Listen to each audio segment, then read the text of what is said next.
used to love going to Sunday school. People don't know this about Trump. They think, oh, Trump, Trump. But the truth is, I went to Sunday school, and I loved going to Sunday school.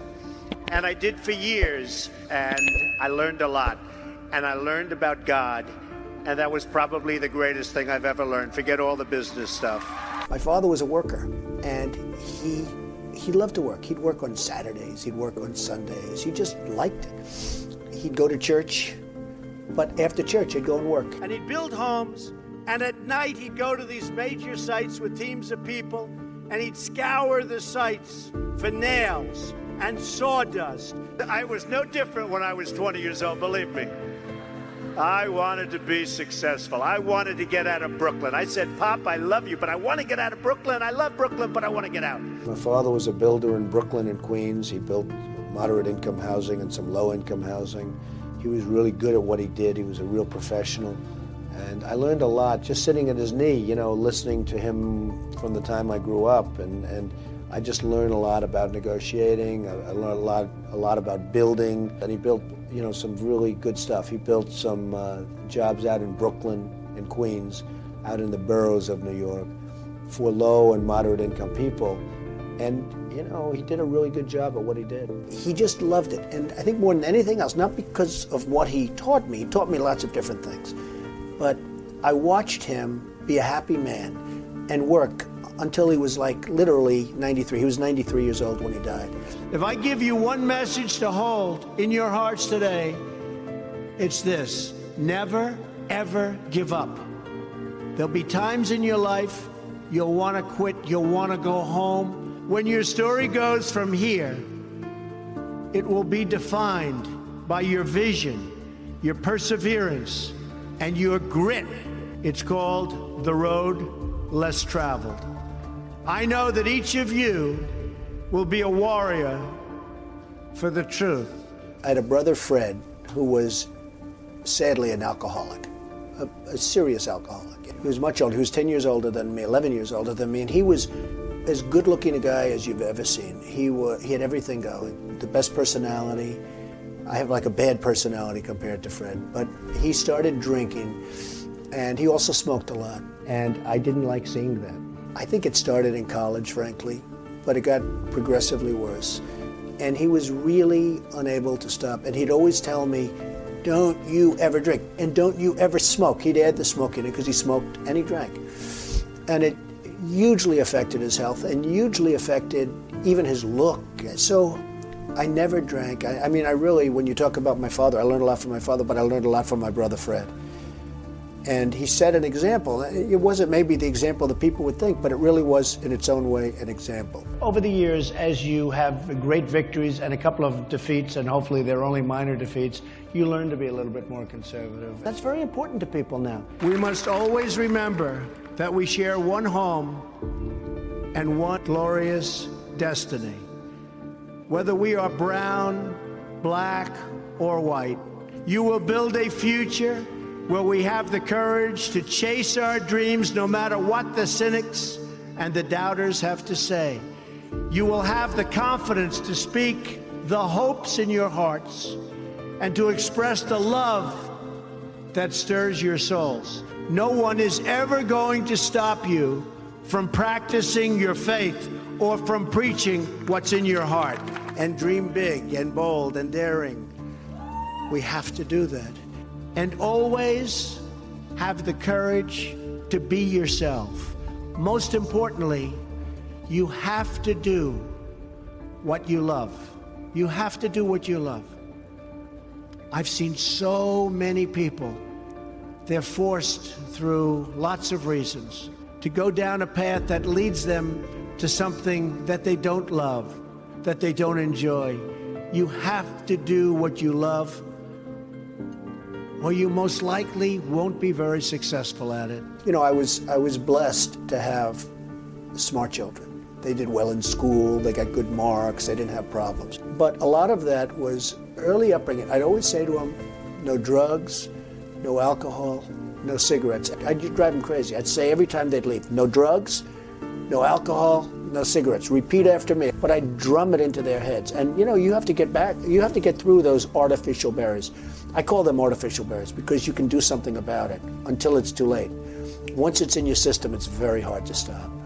Like, I don't drink, and it's very easy for me not to drink. I tell people, what are you drinking for? What are you drinking for? You have to have an ability to handle pressure, because no matter how successful you are, I have many, many friends and enemies, a lot of enemies too, I don't care. You have to remember, it doesn't matter. God matters, your family matters. You've got to be able to sort of say to yourself, nothing matters that much other than the real big deals.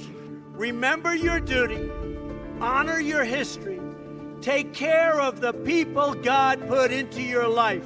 Always have passion. You've got to have passion for your family, for your life, for your church, for whatever it is. You've got to have that passion.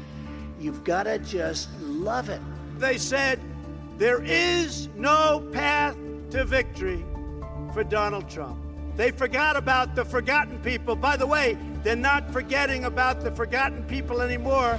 They're going crazy trying to figure it out. But I told them, far too late. It's far too late. Your lives will have meaning and purpose and joy.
Become leaders, and you will inspire others to achieve the dreams they once thought were totally impossible.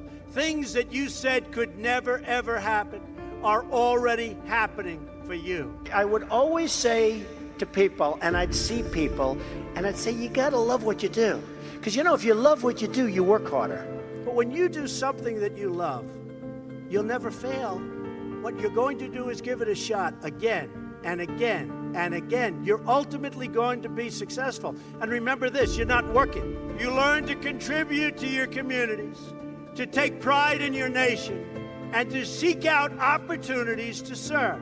I enjoy doing it. If I didn't enjoy it, you couldn't do it. I mean, it would be physically impossible to do it. We dominate the sky. We dominate the sea. We dominate the land and space in pursuit of a much better.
Getting there. We're getting there faster than you think. That's truly what it's all about.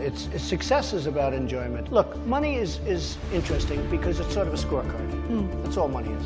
I like to enjoy my life, and it certainly makes life a lot easier having that financial success. But I know the most successful people. They live in my buildings, they see me, they come to my office, they talk to me. Some are friends of mine, some are enemies of mine. Well, I don't think greed is good. That is...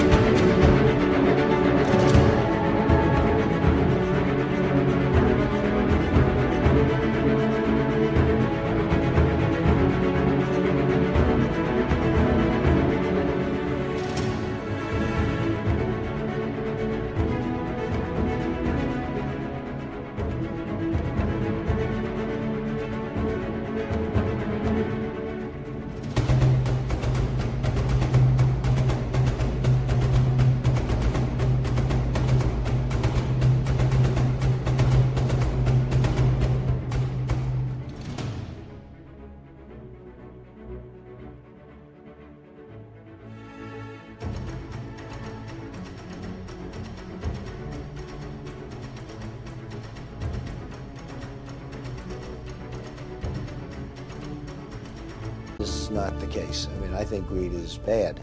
I think that you have to enjoy what you're doing. If you enjoy what you're doing, it'll be successful, generally. If you don't enjoy what you're doing, it's almost never going to be successful. I know people that are incredibly successful economically, and they're miserable people. They're unhappy about every aspect of their life. I don't really consider them that successful. You can never be sure of anything, can you?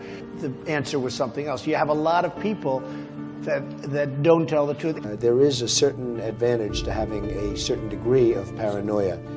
You watch, you can be a little bit careful, you watch what's happening behind your back, and I think that's probably very true in business. I think that the paranoia cannot be carried to a life-shattering crisis point, but I think it's good to always know that people are out there and they're looking to throw you off your throne.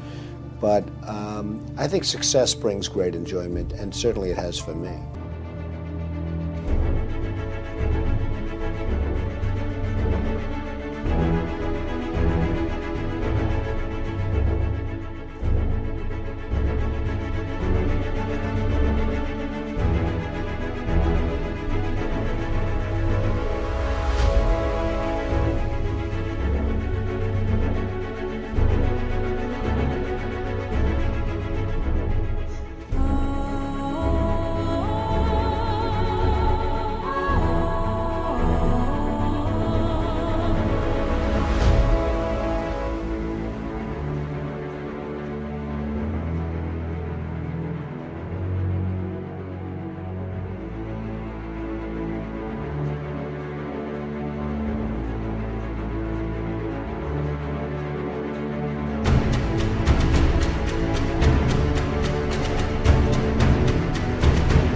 I've met many great people in the media, tremendous people, writers, etc., journalists, and they're very honorable. I've also met some of the most dishonest people I've ever met in the media. I've met some really terrible people. I've met many people in the media that know they're doing the wrong story, but it's a better story if they write it the way. And I say, that was the wrong story. They say, well, my editors wanted it that way because it's a better story. And it was a lot. But I've met some very great journalists and some very fair journalists and some tough. I don't mind, if I get criticized for something, I don't mind if it's honest. And a lot of times the writers know it's dishonest. I've had people tell me, I know it's wrong, but it's a better story. That's dishonest. And I don't like those kind of people.